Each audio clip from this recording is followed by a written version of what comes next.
Assalamualaikum warahmatullahi wabarakatuh. Waalaikumsalam.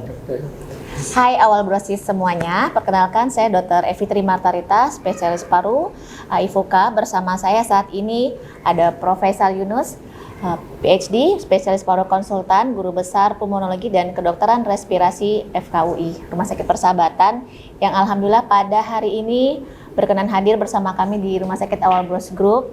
Dan kita kali ini akan membahas tentang penyakit paru obstruksi kronik, bahwa November adalah bulan PPOK sedunia.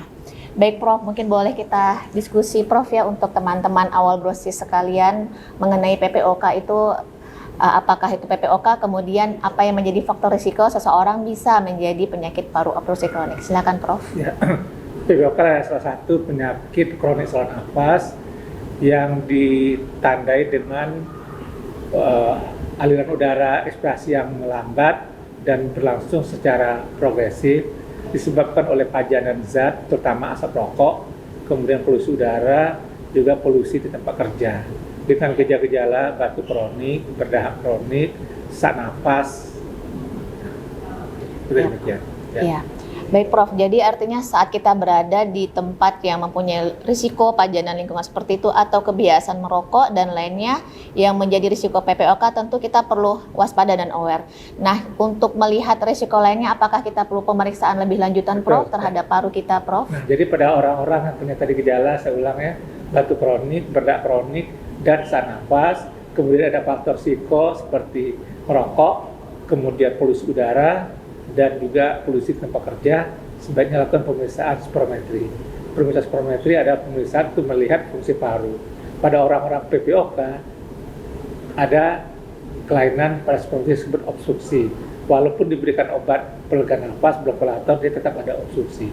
Kalau itu terpantau atau terdeteksi bahwa setelah diberikan obat blonkulator masih ada obstruksi, dengan orang-orang tadi punya gejala seperti yang disebutkan di atas, dan juga di faktor risiko, kita sudah bisa menegakkan diagnosisnya PPOK, penyakit paru obstruktif kronik. Oke, baik Prof. Jadi walaupun dia punya risiko pajanan terhadap rokok ataupun zat yang berisiko terhadap PPOK, namun kalau misalnya hasil spirometrinya normal bagaimana Prof? Ya. Nah, jadi sekarang menurut GOL ada organisasi dunia tentang PPOK menyatakan bahwa orang-orang yang punya gejala seperti tadi dan punya faktor risiko, walaupun spirometrinya normal, ini adalah orang-orang yang diduga atau diperkirakan akan menjadi PPOK di masa mendatang. Maka orang-orang ini juga perlu diperhatikan karena ini adalah pre-PPOK sebelum dia menjadi PPOK, walaupun spirometrinya normal, tapi dia dengan gejala dan faktor risiko tadi, terutama faktor risiko merokok atau terkena polusi udara.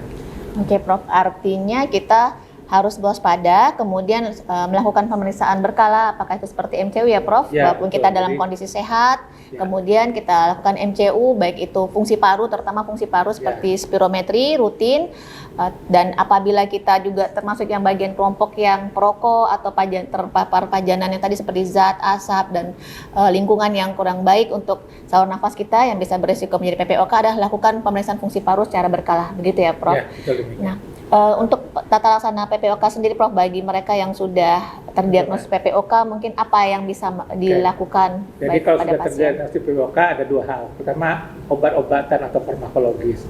Obat-obatnya adalah obat-obat pelega nafas atau blonkulator. Banyak sekali obat-obat yang ada, jadi kita harus tentukan dulu klasifikasinya. Ya, ada 3 klasifikasi, yang ringan, yang grup A, kemudian yang lebih banyak gejalanya grup B, dan yang satu lagi yang grupnya sering mengalami exacerbasi atau perburukan seperti grup E.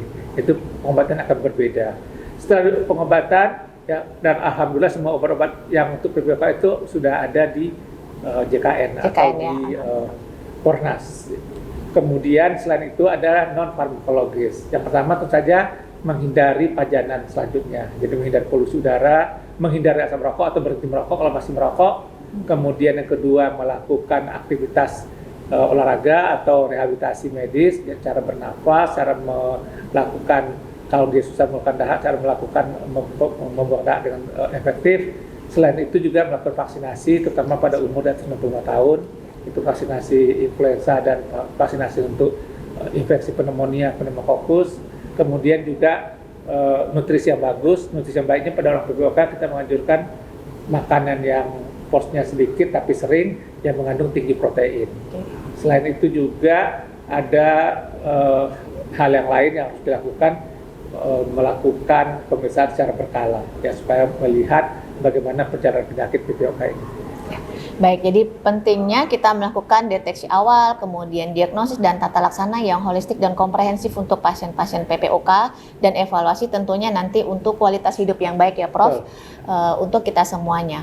Baik, terakhir Prof, boleh pesan-pesan untuk awal brosis semuanya yang ada yang mendengarkan kita saat ini. Silakan Ya, jadi Prof. pada dokter-dokter yang punya pasien, tanyakan adakah mereka merokok, atau kalau diberikan gejala, dan jangan lupa untuk diperiksa spirometrinya. Walaupun spirometrinya normal, maka orang-orang ini punya kecenderungan nanti akan menjadi PPOK kalau dia meneruskan merokok. Dan kalau sudah jelas terbukti ada obstruksi dan diberikan pengobatan tentang obstruksi, dia sudah terdiagnosis PPOK, diberikan penata laksana yang tepat untuk PPOK. Dan untuk para pasien atau orang-orang yang punya kebiasaan merokok, ya sebaiknya melakukan pemeriksaan secara berkala, terutama itu pemeriksaan spirometri, pemeriksaan paru-parunya, dan apalagi kalau sudah ada gejala-gejala, walaupun spirometrinya normal, maka ada kemungkinan suatu waktu Anda akan menjadi PPOK. Baik, sesuai dengan tema pada Hari PPOK Penyakit Paru Obstruksi Kronik Sedunia saat ini adalah kenali fungsi paru Anda. Artinya mari kita kenali faktor risiko penyakit paru kronik, kemudian lakukan pemeriksaan paru dan spirometri berkala agar kita mendapatkan kesehatan paru yang optimal. Baik, awal brosis terima kasih atas waktunya, dan untuk para dokter-dokter semuanya maupun para awal brosis sekalian, kita semoga bisa hidup dengan sehat bersama dan kualitas hidup yang lebih baik. Pada Prof. Faisal kami ucapkan terima kasih atas waktunya, atas ilmunya. Wabillahi taufiq wal hidayah. Assalamualaikum warahmatullahi wabarakatuh. Salam sehat.